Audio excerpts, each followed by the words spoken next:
የመንግዜም ታላቅ ቅድስት ድንግል ማርያም ናት ሲሉ የጋናው ሊቀ ጳጳስ ተናገሩ።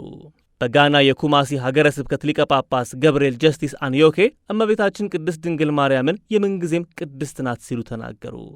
ሊቀ ጳጳስ አንዮኬ በኩማሲ ጁቢሊ ፓርክ በነበራቸው የመቁጠሪያ ጉባኤ ማጠቃለያ ላይ ስለ ሁሉም ቅዱሳን ክብረ በዓል በማንጸባረቅ ቅድስና ለሁሉም አማኞች ተደራሽ መሆኑን አስታውሰዋል። ስለ ቅድስና አጽንኦት የሰጡበት ንግግራቸውን አስከትሎ የመቼውም ጊዜ ታላቅ ቅድስት እናታችን ቅድስት ድንግል ማርያም ናት። የዚህ ምክንያት ለእግዚአብሔር ፈቃድ ምንጊዜም መልሷ አዎንታዊና በእሽታ የተሞላ ስለሆነ ነው ያሉት ከ30 ሺህ በላይ ምዕመን በተገኘበት የመቁጠሪያ ጉባኤ ላይ ነው።